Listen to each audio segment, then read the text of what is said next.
लखनऊ से जानकारी आपको दे दूं। लखनऊ के किंग जॉर्ज मेडिकल यूनिवर्सिटी में सामने आए कथित धर्मांतरण मामले ने तूल पकड़ लिया है। डॉक्टर्स एसोसिएशन ने अब पैथोलॉजी विभाग के अंदर धार्मिक तकरीरों और कट्टरपंथी रेडिकलाइजेशन के गंभीर आरोप लगाए हैं। पैथोलॉजी विभाग के डॉक्टर पर गंभीर सवाल है। आरोपी डॉक्टर रमीज पहले से ही फरार है और प्रशासन कार्रवाई की बात कर रहा है। लखनऊ में केजीएमयू में धर्मांतरण का मामला सामने आया। लोगों को कट्टरपंथी बनाने की कोशिश की गई।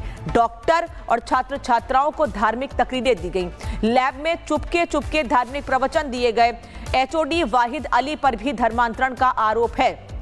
साथ ही पैथोलॉजी विभाग के कई लोग धर्मांतरण में शामिल हैं, ऐसी जानकारी मिल रही। यानी एक डॉक्टर रमीज ही नहीं जिसने एक युवती को अपने प्रेमजाल में फंसाकर शादी का झांसा दिया और लड़की को परेशान किया, बल्कि और भी लोग हैं इस मामले में। रिपोर्ट देखिए।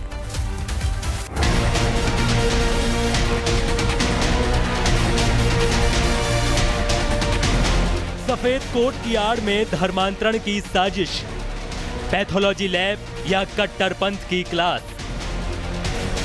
लोग जो लैब में चुपके तकरीर करा रहे हैं, चुपके नमाज पढ़वा रहे हैं। इलाज की जगह रेडिकलाइज्ड इंजेक्शन।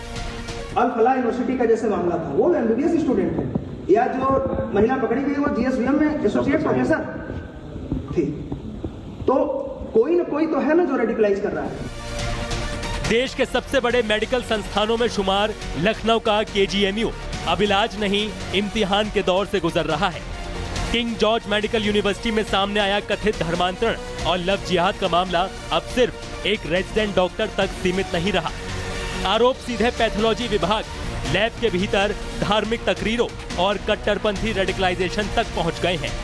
डॉक्टर एसोसिएशन ने बीसी से मिलकर जो गंभीर आरोप लगाए हैं वो सिस्टम को झकझोरने वाले हैं। केजीएमयू डॉक्टर्स एसोसिएशन ने सीधे कुलपति प्रोफेसर सोनिया नित्यानंद से मुलाकात की और धर्मांतरण का गंदा खेल सबके सामने रखा। डॉक्टरों का आरोप है कि पैथोलॉजी विभाग में महिलाओं और पुरुषों दोनों को कथित तौर पर रेडिकलाइज किया जा रहा है। आरोप है कि लैब के भीतर चुपचाप धार्मिक तकरीरें कराई जाती थी।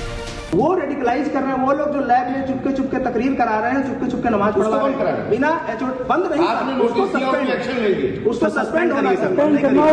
आज बंद कराएंगे, कल फिर सब 2 महीने वापस चालू एक्शन होगा, उस पर एक्शन होगा। और डॉक्टर्स ने ये भी आरोप लगाया कि पैथोलॉजी विभाग के एचओडी वाहिद अली इस कथित धर्मांतरण गैंग का मुख्य सरगना है। इसके अलावा और कोई बात है? जो वाहिद अली में इसका सरगना है, जो उनका संरक्षण करता है, उसके ऊपर कार्रवाई होनी चाहिए। सर, उसकी जांच करा दी। आप इस बात जानते हो ना कि बिना जांच के कोई कार्रवाई नहीं हो सकती, जानते हो ना बस बात को। सर कार्रवाई उसको हटा करके जांच की जाए, नहीं तो प्रभावित करेगी। ठीक, वो भी करेंगे। इधर कॉलेज प्रशासन ने दोषियों के खिलाफ सख्त कार्रवाई का भरोसा दिया है। यदि कर दिए होते सर, ये इतना बड़ा मामला नहीं बनता। उन निकृष्ट लोगों ने जिनके अंदर संवेदनशीलता नहीं है, हमारी भी तो बेटियां हैं। आपने भी अभी ये कहा कि ये प्रकरण बीसी मैडम के यहाँ जानबूझ के नहीं आने दिया गया, अब आ गया है। तो अब आपकी मांग यही है ना कि जिन लोगों ने 4 दिन रोका और जिन लोगों ने इसको दबाने का प्रयास किया, इसी तक उस पर कार्रवाई हो। आज भी जो लोग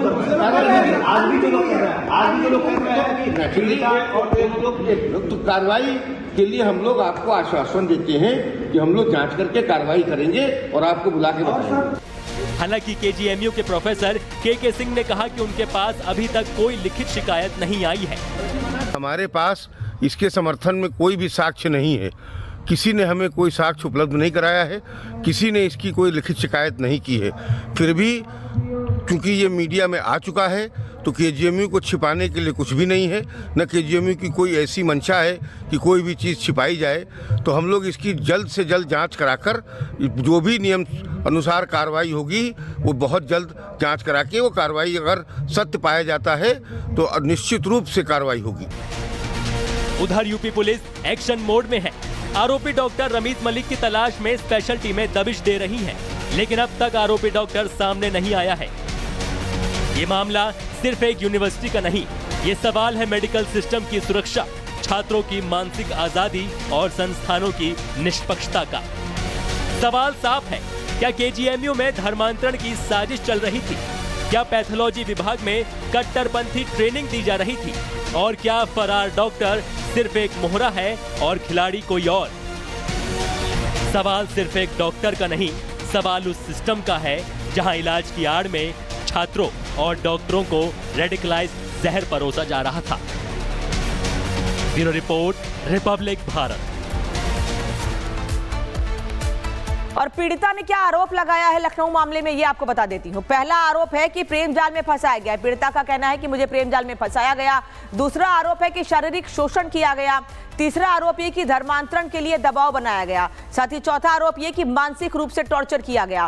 पांचवा आरोप पीड़िता ने यह लगाया है कि सुरक्षा का खतरा है, यानी रमीज से सुरक्षा का खतरा है, उससे जानने वालों से खतरा है। लव जिहाद का आरोपी लेकिन अभी फरार है, उसके बारे में कोई जानकारी नहीं मिल रही है कि आखिर ये आरोपी कहां चला गया है, क्योंकि पुलिस इसके बारे में जानकारी हासिल कर रही है, लेकिन अभी भी लखनऊ पुलिस के हाथ खाली है। इसका नाम रमीज है, आरोपी का नाम रमीज है। जैसा मैंने पहले आपको बताया, ये खटीमा उत्तराखंड का रहने वाला है। आरोप है कि धर्मांतरण के लिए दबाव बनाया, ब्लैकमेल किया और धमकी दी, और इसी को लेकर पीड़िता ने शिकायत दर्ज कराई है, जिसके बाद रमीज की तलाश की जा रही है, लेकिन अभी तक इसके बारे में कोई जानकारी नहीं लग पाई है। जिस वाहिद अली को धर्मांतरण का सरगना बताया जा रहा है, उससे रिपब्लिक भारत ने बातचीत की है। क्या कहा है अपनी सफाई में, उसने सुनिए। वाहिद अली, रिपब्लिक भारत पर आप इस वक्त जुड़ चुके हैं, पूरा देश आपको सुन रहा है। क्यों वाहिद अली को मुख्य तौर पर सरगना कहा जा रहा है धर्मांतरण का? वाहिद अली, ऐसे आरोप आपके ऊपर लग रहे हैं? मैम धन्यवाद आपको जोड़ने के लिए मेरे को, और बहुत बहुत आपको अगेन मैं ये कहता हूँ कि आप इसको तह तक जाकर के इसकी खोजबीन कर लिए, और जो मेरे ऊपर आरोप है वो बिल्कुल निराधार है, उसमें 0.001% की भी सच्चाई नहीं है।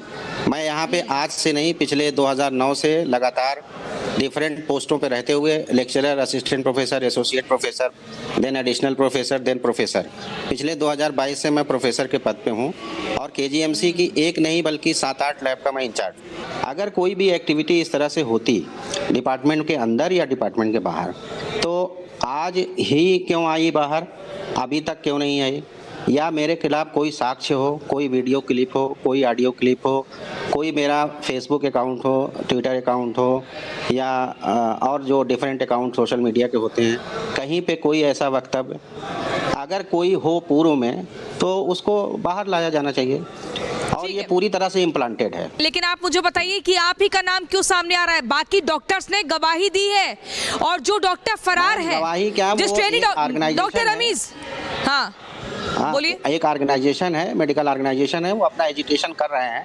मे भी कि उसमें हो सकता है कि कुछ जो है हमारा एकेडमिक जीलस हो, या हमारे डिफरेंट पोजीशन की वजह से हो, या जो कि एक ही वर्ग से मैं भी मुस्लिम हूँ और वो भी डॉक्टर रमीज के बारे में, हाँ, मैं डॉक्टर रमीज के बारे में आपसे जानना चाहती हूँ। डॉक्टर वाहिद अली, एक सेकंड।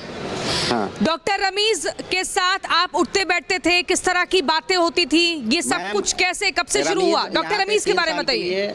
नीट पीजी के थ्रू सिलेक्शन होके आया, और 3 साल में हमारे यहाँ 10-12 लैबें हैं। हर लैब में रोटेशनल पोस्टिंग लगती है, और एचओडी उसको पोस्टिंग लगाता है।